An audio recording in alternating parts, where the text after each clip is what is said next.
Apple TV's Dope Thief introduces us to a gritty world of deception, desperation, and danger.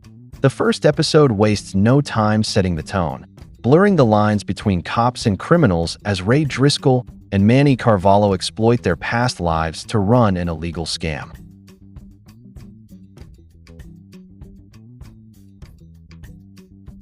The episode opens with Ray and Manny executing a carefully planned raid on a small-time drug dealer's operation.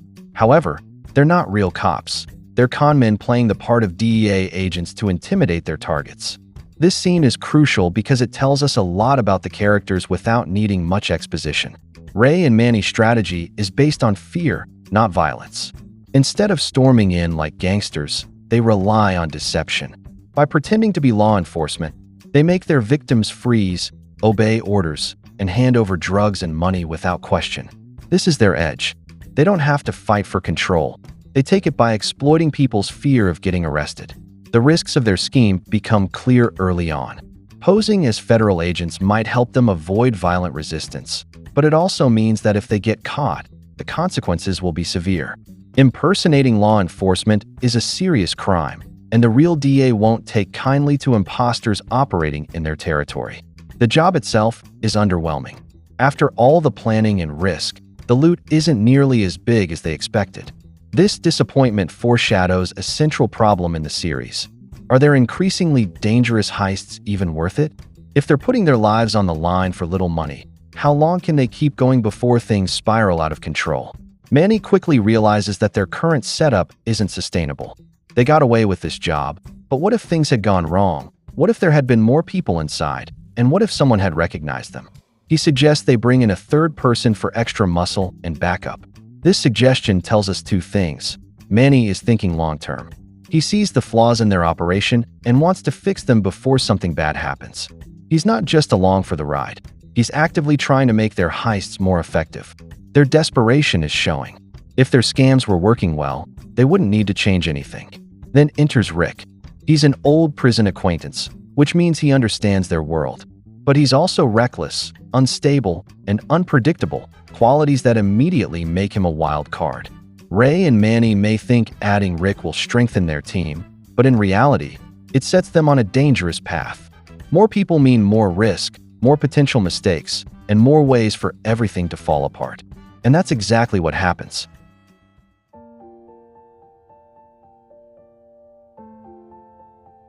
At first glance, Ray Driscoll seems like a typical criminal, someone who scams and robs drug dealers for quick cash. But Dope Thief makes it clear that there's more to him than that. Beneath the tough exterior, Ray is also a man carrying emotional burdens, torn between his criminal life and the people he cares about. One of the most touching moments in the episode happens when Ray visits Theresa, his surrogate mother. Unlike the world of crime and deception he operates in, Theresa represents something real: family, love, and responsibility. She's the only person in his life who sees him as more than just an ex-con. His lie about being an interior painter shows his inner conflict. Ray could have made up any job, but choosing something as mundane as painting houses suggests he wants to appear as a simple, hardworking man. Deep down, maybe that's who he wishes he could be. The money she needs, $10,000 for medical expenses, gives Ray a reason to keep going. He's not stealing just for himself. He's trying to take care of someone who once took care of him. This makes his choices feel more personal. He's not a heartless criminal. He's a man trapped in a cycle of crime because he sees no other way to get what he needs. Ray's visit to Theresa isn't just about money. It also shows the growing weight of his double life. Every time he sits across from her, pretending to be someone he's not, the tension builds. How long can he keep lying? Theresa clearly trusts Ray, but trust is fragile. If she ever finds out what he's really doing, it could break their bond. Is Ray fooling himself? He wants to believe he can balance both lives, but as the stakes get higher, it's clear that one world will eventually consume the other.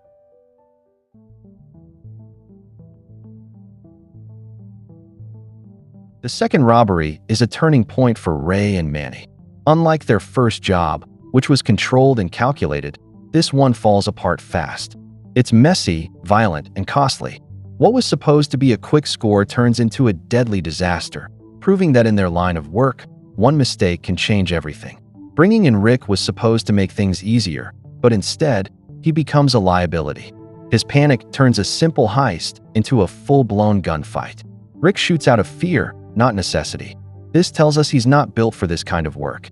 Unlike Ray and Manny, who thrive on control and deception, Rick reacts emotionally. His recklessness gets him killed.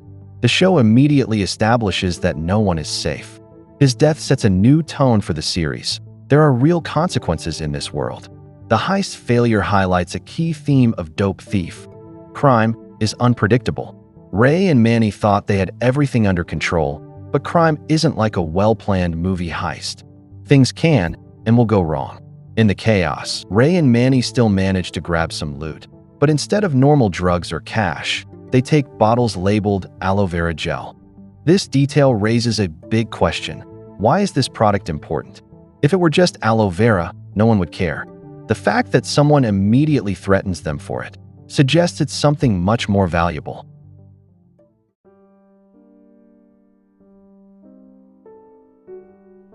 The explosion at the drug lab changes everything.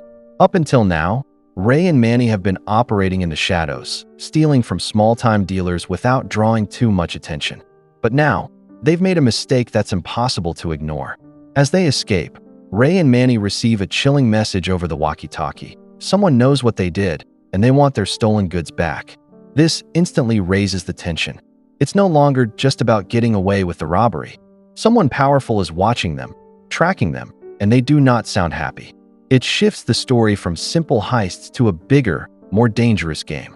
Up until now, Ray and Manny have been in control, choosing their targets and running their scams on their terms. But now, they're the ones being hunted. The mystery deepens. Who are they dealing with? The fact that this unknown figure contacted them so quickly suggests they're dealing with someone organized, someone with reach, resources, and experience in handling problems like this. Just when things couldn't get worse, the episode drops another bombshell. Mina, an undercover agent, survived the explosion. This adds another layer of danger. Before, Ray and Manny only had to worry about criminals coming after them. Now, law enforcement is in the mix. Mina's knowledge could expose them. She saw what happened. She knows people are dead. If she connects the dots, Ray and Manny could go from being unknown thieves to top targets for the actual DEA. Make sure to like and subscribe if you enjoyed this video, and I will see you in the next one.